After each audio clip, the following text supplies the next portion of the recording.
Éclat de vie. Se relever. Un podcast qui aide à soigner les plaies et à penser l'après.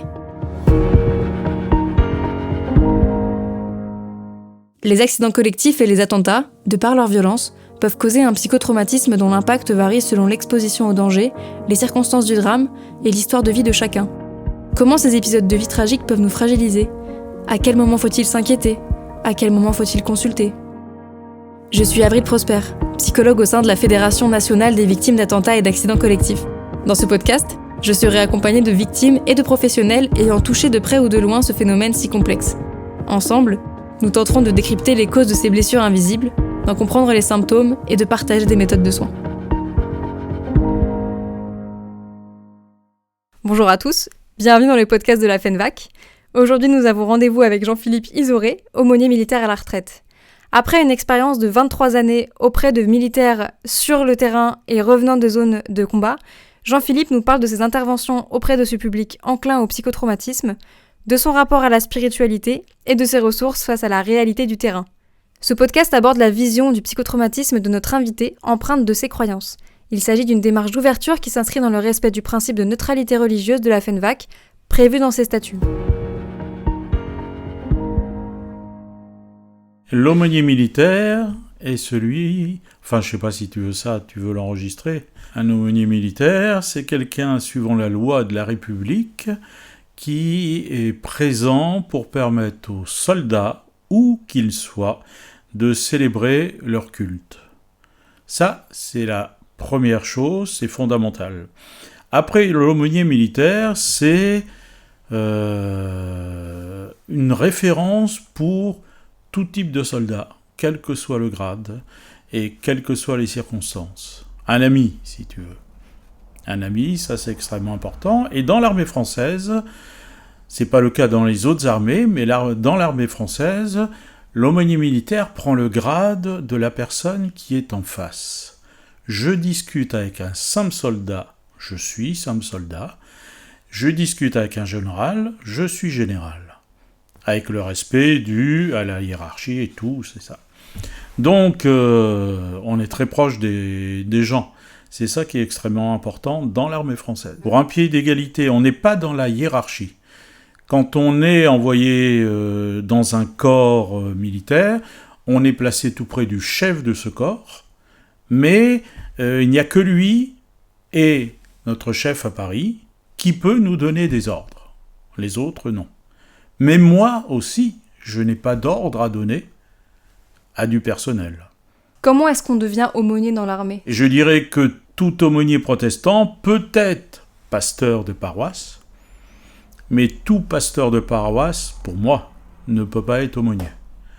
D'abord, il y a la notion d'armée, donc des armes, et après, c'est un contexte un peu particulier.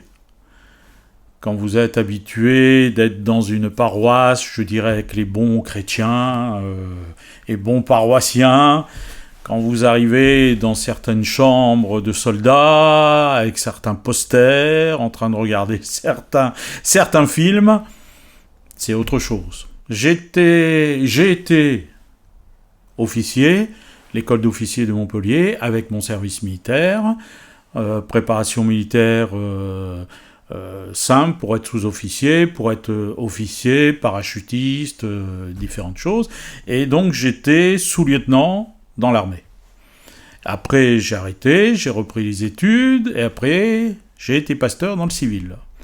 Et à un moment, on est venu me chercher en disant « Tiens, on te propose d'être aumônier militaire. » Voilà. 23 ans aumônier militaire, j'ai fait 6 ans de séjour à Djibouti, en 2 fois, et 17 OPEX, opérations extérieures.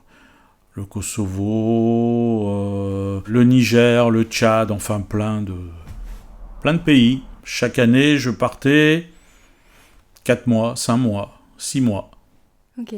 Et alors, qu'est-ce que ça fait un aumônier militaire sur le terrain ? L'aumônier militaire est tout près du personnel militaire qui l'accompagne, permet aux personnes de vivre leur foi. Donc il peut y avoir pour les protestants des cultes, c'est l'équivalent de la messe. Il peut y avoir des entretiens des confessions, pour les gens qui sont protestants ou catholiques ou musulmans ou juifs, mais moi je considère qu'un aumônier est l'aumônier de tout le monde. Je suis auprès de chacun. Vous êtes l'homme qui représente la foi voilà, sur le terrain. C'est ça.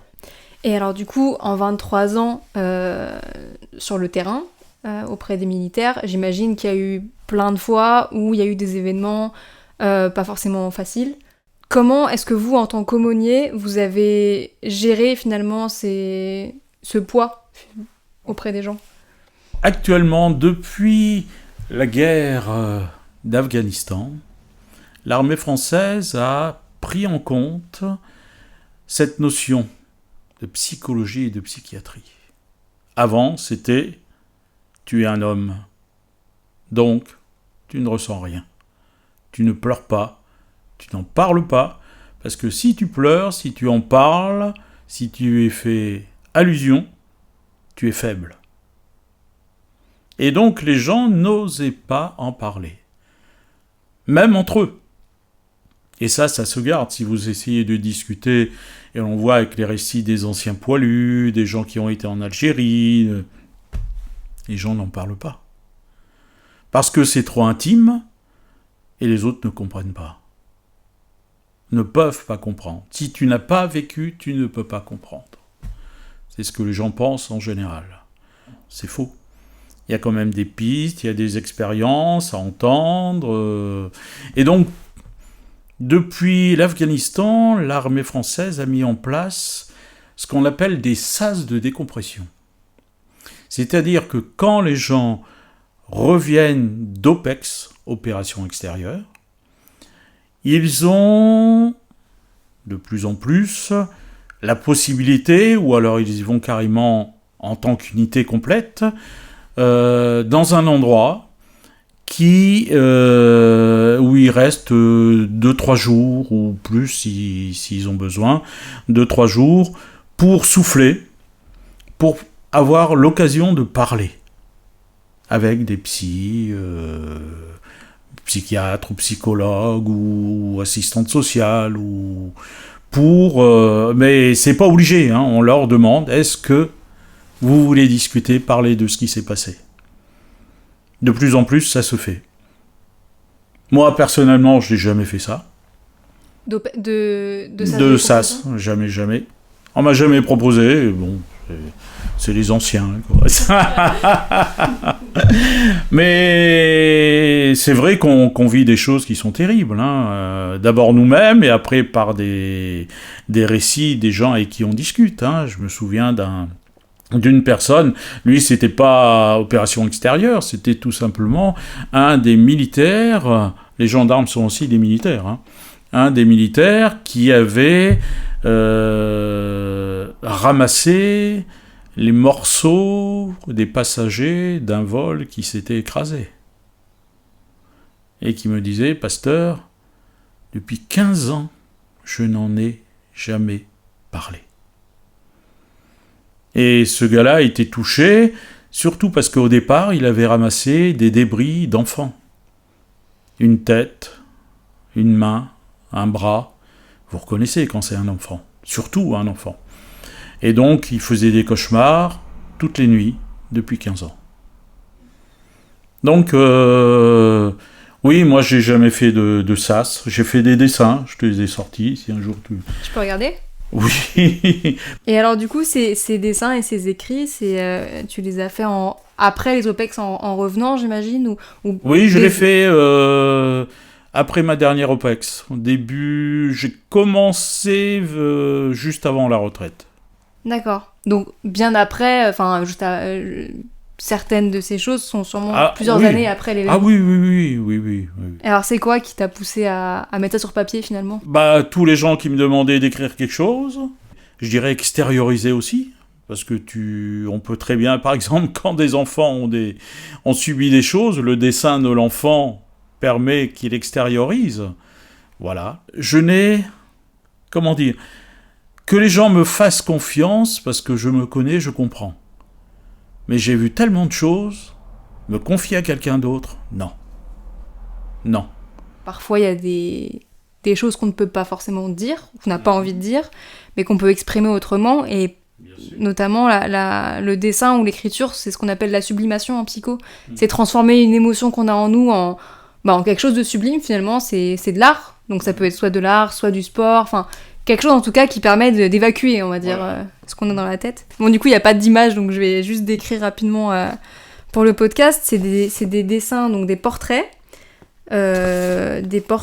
ou des scènes. Là, par exemple, sous les yeux, j'ai une scène de quelqu'un qui est allongé, il y a un couteau à côté de lui, on voit qu'il saigne du ventre, et il y a un texte qui va avec. Je peux lire le texte il était chrétien, il était de la mauvaise ethnie, il n'aurait pas dû être là. Il s'est révolté, il était différent. Il avait ce que je voulais, il était arrogant. Pourtant, il parlait de paix, voulait vivre en paix, aimait sa terre et son pays. Mes soldats sont confrontés très souvent à ces spectacles. Je dois amener la parole de paix et d'amour qui réchauffe l'âme. C'était où ça ? Tu te souviens ? Congo. Djibouti, Somalie, Éthiopie. La mort est quand même très présente, même sans forcément parler de l'ennemi. Est-ce qu'il y a une raison qui ressort en particulier dans ces suicides ? Est-ce qu'il y a une raison principale qu'on peut retrouver C'est pas les suicides dus à ce qu'ils ont vu, il y en a. Mais en général, ça prend beaucoup plus de temps, et c'est après. Il y a 1 ou 2 ans, j'ai eu un ami qui était sous-officier, et qui avait vécu des choses, il était à la retraite, il s'est pendu. Ouais, c'est souvent un retardement. C'est un retardement. Puis voilà. Ça finit par ronger, quoi. Voilà. On y pense, ça pèse, on essaye de le cacher dans un coin, parfois ça ressort. Certains films, je peux pas les voir. Trop réalistes. Et certains, je dirais, documentaires ou films précis, ah non, je peux pas, je sors. Après, il y a des attitudes que l'on a. Moi, je me souviens, j'étais de retour d'Afghanistan. Donc, je prends la voiture avec la famille. On allait au culte, tout simplement, sur la ville, la grosse ville qui est tout près. Et c'est moi qui avais pris le volant. Et à un certain moment, je regarde, il y a ma femme qui m'a regardé, les enfants qui m'ont regardé. J'ai dit, mais qu'est-ce que vous avez ? Mais papa, tu as vu comment tu conduis ? Bah non, pourquoi ? Et la femme me dit, mais depuis qu'on est parti, tu roules à 30-40 km/h et tu regardes absolument partout, autour, la route et tous les côtés. L'habitude, avec les mines, avec les gens qui peuvent se trouver par-ci, par-là, avec des téléphones pour actionner des engins explosifs, donc inconsciemment, même en tant qu'aumônier. J'ai dit, ah oui, c'est vrai. Bon, après, c'est... Même si on est en couple, même si on est avec des amis, même si on compte sur les autres, on est seul. On est seul et on meurt seul. Mais l'énorme différence dans la vie de tous les jours, c'est la présence de Dieu. Pour tout ce qui est, ce que j'ai pu savoir, tout ce que j'ai pu voir, j'ai mon psychiatre et mon psychologue personnel, qui n'est pas toujours tendre, attention, mais c'est grâce à ça que moi j'ai pu tenir.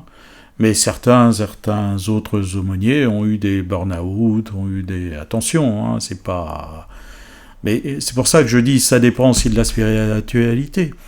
Et comme des blessures, j'ai certains trucs, certaines blessures, pas la guerre, ils m'ont toujours raté pour l'instant. Mais d'autres blessures où il y a toujours, on a mal après. Mais c'est présent, c'est là, c'est guéri, je dirais. Mais il y a cette sensibilité qui est présente là. Comme une petite cicatrice refermée, voilà. Mais... Voilà. Donc ça, il faut le savoir, il faut vivre avec. Nous vivons avec nos souvenirs, avec nos blessures. Ce qu'il faut, c'est retirer l'épine de la blessure, mais ne pas effacer la blessure elle-même. parce que ça nous rappelle des choses. Et donc, si on veut être sage, c'est en tirer des expériences, en tirer des enseignements. Je reproche beaucoup aux psys, soit psychologues, soit psychiatres. Il n'y a pas cette notion-là, je dirais, d'espoir. Vraiment un espoir. De quelque chose qui est autre. Et comme on dit, donnez-moi un point hors du monde et je souleverai le monde. Les psychiatres et les psychologues n'ont pas ça. Ils n'ont pas ce point. Donc ça tourne un peu rond à l'intérieur de la Terre qui est ronde. Il n'y a pas cette notion d'espoir, et c'est ça qui est important. Cette notion d'intervention autre aussi. C'est le côté aumônier, ça. C'est le petit plus. C'est le petit plus, qui est pas si petit que ça.